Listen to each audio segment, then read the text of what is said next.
Hey everyone, it's Tiffany Dean Cosplay back with another video finally. Today's video is just where I show you how I modified a couple of dresses to turn them into Harley Quinn's Red Dress from the most recent Suicide Squad movie. So hopefully for those that don't want to make a dress from scratch or feel that they can't for any reason, hopefully this one's of some help to you guys. So yeah, enjoy. Thank you. Okay, so one of the first things I did on this was make the petticoat kind of layer. So I just had a piece of elastic, I measured it around myself, and then I put it on the mannequin, pinned it, and I'm just sewing the two edges together just to create like a stretchy waistband. Then I'm trimming off the excess fabric. This was actually a ripped, damaged underlayer of my mum's wedding dress that she really wanted me to use, so that's what that is. And here I'm just folding over the edge just to make it look a little bit, I mean it still looks pretty ganky, but just to hide the elastic a little bit. And then I just hand sewed it. Hand sew it when it's stretched out, so then it still fits. Then I pulled the dress down and I'm just trimming the bottom of the petticoat, just making it all rough because hers is ripped. Now here I'm just adding a bit of extra red to the side of the skirt because the dress that I had just had like a really short bit, and I just wanted a little bit of red, and this was just a bit of like a satin that I had on hand. And again, sewing it by hand, probably should do that on the machine, but you know, here we are. Now here I'm adding more layers of the glitter mesh. So basically I'm just folding over the top edge and I'm sewing it by hand, so I'm actually pulling it to create the ruffles as I go along. So it's just a fairly loose stitch and I'm just pulling it to tighten it. And then I am pinning it between the layers of the ruffles on the base dress that I have. So I'm just pinning it down as much as I can. I think I did measure these up before I actually cut the fabric. So that's how the dress started and how it was looking. But then I decided I didn't like how the bodice fitted. So I ordered a dress that had sort of like a corseted top, and I'm adding all the glitter mesh to that. So I'm basically, for a lot of it I'm doing two layers just so it's ultra blingy. I'm pinning it down, folding it over to create a pleat, but I'm pinning it on the underside so there's actually no visible stitching on top. So it's a little bit hard to probably explain and even see, but I'm basically pinning it and then sewing it, folding it over, folding it back, pinning it, sewing it, just to create a pleat kind of look to it and layer it up. And then just trimming off the excess fabric so the zip is intact. And here the left side of the dress, so the right as we're looking at it, is all done. And you can see again, I'm just doing the same thing. I'm just pleating, fake pleating, because it's probably not real pleats, I don't even know. But anyway, that's what I'm doing. Just again, the same process of pinning the layers of glitter mesh down, folding it over, pinning it, sewing it, folding it. It wasn't too bad. Probably each width of the glitter mesh maybe took half an hour, which is maybe about 4 or 5 pleats. So it's time consuming, and I was obviously sewing it by hand. I didn't want to take it off the mannequin because I didn't want to stuff up the fit of anything. But as you can see, I'm only going part way down because here I am cutting off the skirt portion of the dress that I did have previously, and I had added all the glitter mesh to that too. And here, my detached bottom half of the dress, I'm pulling over the mannequin to create the actual complete dress.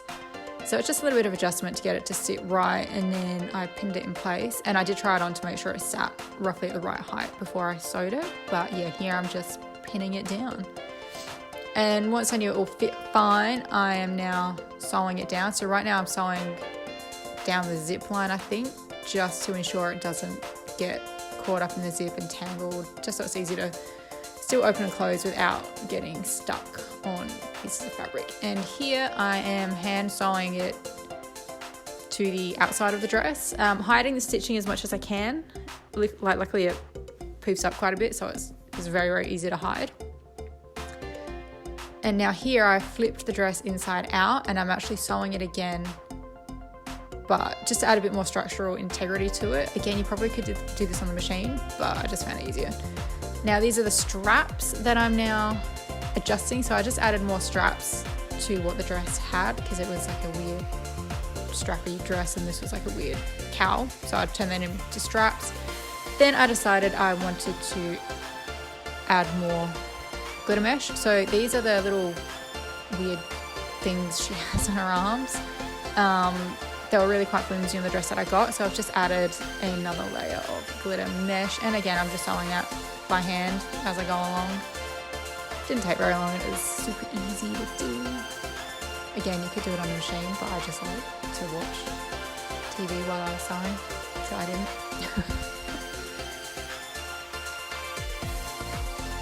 And then just cut off the excess, fold over the edges so it looks a little bit neater.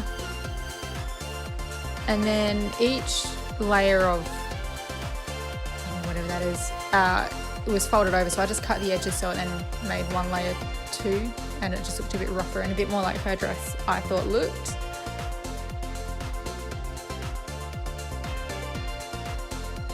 And here, I don't even know what I'm doing. I think I'm doing the other one. Yeah, I'm just sewing more.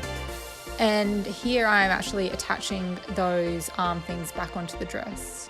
And I did, yeah, here we go, adding more glitter mesh to the ruffles of the dress. It just, still seemed to be a bit too much space between each ruffle.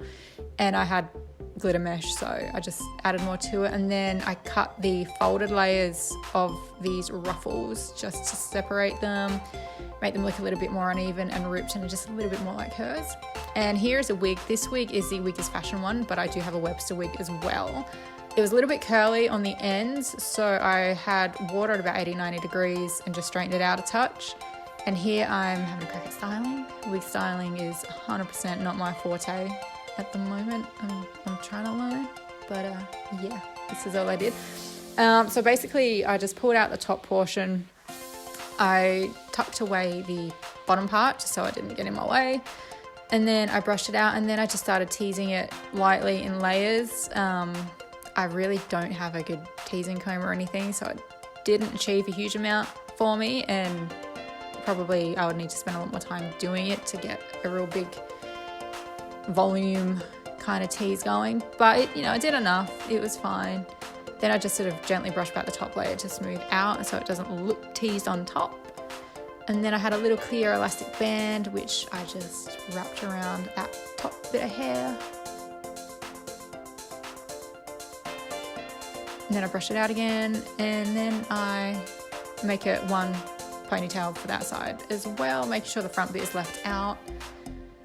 When this is on, I did readjust the ponytails just a little bit different, obviously because my mannequin head's really small. So here I'm just cutting the front layers, and then I cut up and into the hair just so it's a little bit more feathery and not like a blunt cut, because you generally don't want blunt cuts unless that's the style you're going for. And this is what the dress looked once I had it all done and on with the wig. There you go. Thank you so much for watching. Hopefully that was helpful to at least some of you out there. If it was and you liked the video, please feel free to like, comment, subscribe. If you make anything and use the video and found it really helpful, please tag me. I'd love to see it and give it a share on Instagram and social media. So yeah, hopefully the next couple of videos that I've got planned will be Aloy's spear, which will be this thing, and also Mighty Thor, as I've almost finished that. Which one will be first, I'm not 100% sure. So keep an eye out for those. I do post on social media when I've dropped a video, or if I'm ahead of time when I'm planning to. So yeah, thank you so much for watching, and I'll see you guys in the next video. Thanks, bye!